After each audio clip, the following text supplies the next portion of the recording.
जोड़ता हूं। मैं विद्रोही बहुत छोटी कलम इस मंच की, सब बड़े लोग हैं, मैं केवल एक छोटी सी परिकल्पना रखता हूं। उस महाकाल की मिट्टी उज्जैन में मोहर्रम का पर्व, महाकाल की मिट्टी पे मोहर्रम के पर्व पे उस दिन लगे मुर्दाबाद के नारे, भारत मुर्दाबाद के। क्या दृश्य रहा होगा। छोटी सी परिकल्पना, क्षमा कीजिएगा, छोटी सी परिकल्पना विद्रोही की। भगवान महाकाल क्षिप्रा में जल स्नान को पधारते हैं। भगवान महाकाल जब क्षिप्रा में जल स्नान को पधारते हैं तो उनके एक पांव की मोजड़ी उस क्षिप्रा के जल में प्रवेश हो जाती है। माँ भगवान भोलेनाथ उस उठाने के लिए हाथ बढ़ाते हैं। माँ क्षिप्रा हाथ जोड़ लेती है, प्रभु हे महाकाल, हे देवों के देव, मैं 24 घंटे के लिए इस मोजड़ी को अपने सीने से लगा कर रखना चाहती हूँ। और भगवान भोले अपनी एक मोजड़ी छोड़ देते हैं, एक मोजड़ी पहन के भगवान चलने लगते हैं। क्षिप्रा का घाट प्रभु के चरण पकड़ लेता है। प्रभु एक मोजड़ी मुझे भी जी लेने दीजिए, आपकी चरण पादुका को मैं भी अपने हृदय से लगाना चाहता हूं। और वो घाट के वहीं भोलेनाथ अपनी एक मोजड़ी छोड़ देते हैं। उस दिन का परिदृश्य, मोहर्रम का पर्व और भारत मुर्दाबाद के नारे लगे। बस यही दृश्य मैं निवेदन करना चाहता हूं। उस मोजड़ी ने वो सुने, भगवान महाकाल की मोजड़ी क्या कहती है। काटो तो खून नहीं जानने कैसे वो पल निकले, काटो काटो तो खून नहीं जानने कैसे वो पल निकले, काटो तो खून नहीं जानना कैसे वो पल निकले, जिनको अब्दुल कलाम सजदा वो आतंकी अफजल निकले। हाथों में उनके झंडे, झंडों में चांद सितारे थे, महाकाल की मिट्टी पर भारत मुर्दाबाद के नारे थे। तब चिकुटी ठाठ से बाट जो रही महाकाल की मोजड़ी, भारती के पांव में चुभता न काटा, यदि उखाड़ के फेंक देते कांटों की ये झोंपड़ी, उखाड़ के फेंक देते कांटों की ये झोंपड़ी। और फिर आपने देखा कि वो झोंपड़ी साफ हो गई साहब। तब निवेदन करना चाहता हूं, मैं उस व्यक्तित्व की भूमिका में हूं जिनका नाम मुकेश मोलवा साहब है, लेकिन इस मिट्टी पर मैं केवल 2 पंक्तियां पढ़ लेना चाहता हूं। मेरा मन इसलिए है, केवल 2 मिनट की कविता पढ़ लेना चाहता हूं।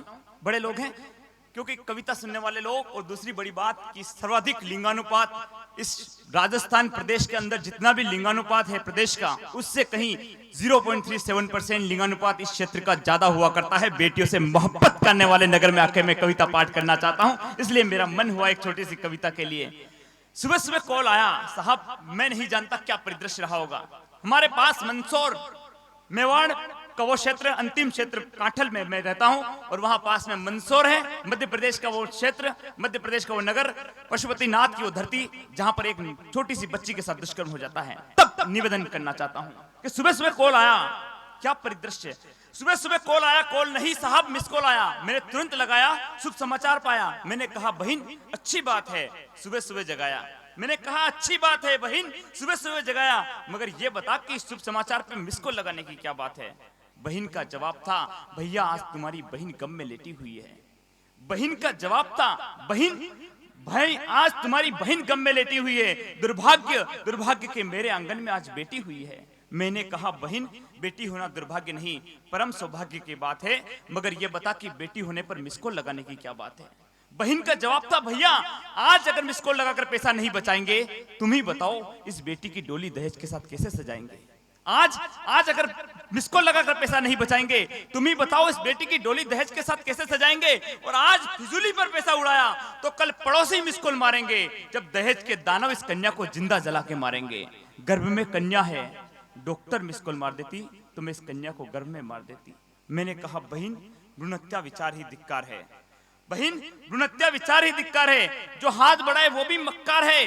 बहन का जवाब था, भैया कहीं काठल में कन्या पूजन, कहीं हाड़ौती में कन्या पूजन, उस मंदसौर में मासूम कली को नोचा जाए। कहीं हाड़ौती में कन्या पूजन, उस मंदसौर में मासूम कली को नोचा जाए। बताओ क्यों ना फिर भ्रूण हत्या को सोचा जाए।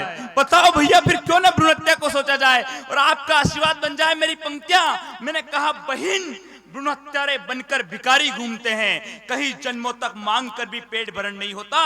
भ्रूण हत्यारे बनकर भिखारी घूमते हैं, कहीं जन्मों तक मांग कर भी पेट भरण नहीं होता।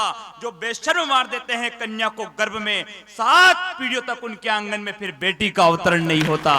7 पीढ़ियों तक उनके आंगन में फिर बेटी का अवतरण नहीं होता।